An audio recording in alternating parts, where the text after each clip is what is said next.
Bismillahirrahmanirrahim. Assalamualaikum warahmatullahi wabarakatuh.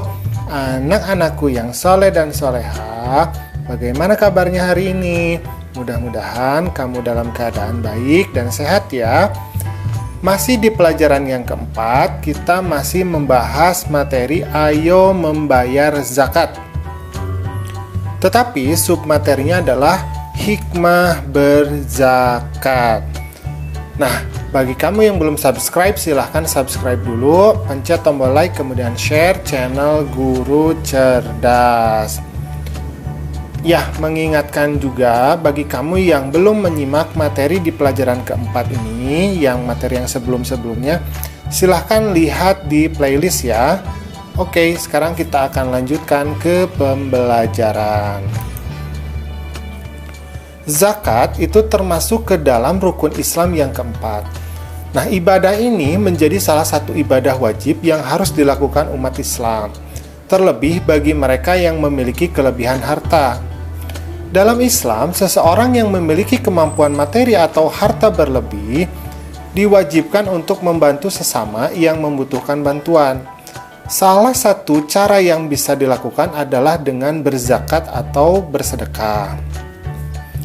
Zakat dan sedekah menjadi ibadah yang dilakukan dengan cara memberikan sesuatu yang kita miliki kepada orang lain. Namun, terdapat perbedaan mendasar mengenai keduanya. Dalam menunaikan zakat, umat Islam itu harus memenuhi beberapa ketentuan seperti besarnya zakat yang harus dikeluarkan dan dilakukan pada waktu-waktu yang telah ditetapkan.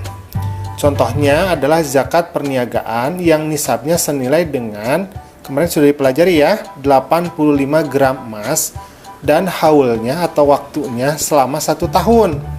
Sementara itu, sedekah adalah mengeluarkan sesuatu yang kita miliki, dapat berupa materi atau non-materi kepada orang lain, berbeda dengan zakat, tetapi sedekah tidak mensyaratkan nisab dan haul. Jadi kalau kamu punya uang, misalkan kamu berikan, itu sedekah namanya.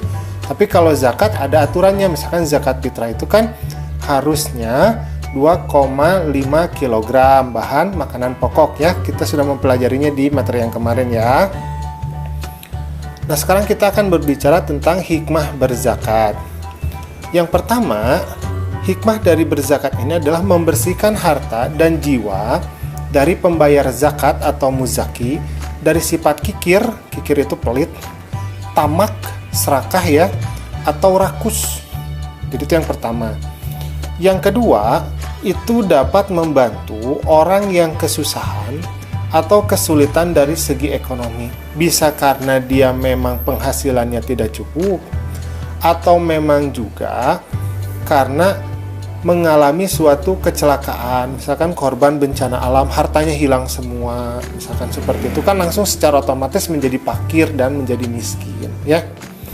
Yang ketiga, mendorong manusia untuk berjiwa sosial dan peduli kepada sesama manusia. Nah, kita hidup di dunia ini karena saling membutuhkan antar sesama manusia, maka kita harus membantu orang lain dengan efek bahwa orang lain akan membantu kita dan Allah pun akan membantu kita. Yang keempat, mendorong manusia untuk bersikap jujur dan bertanggung jawab atas harta yang dimilikinya.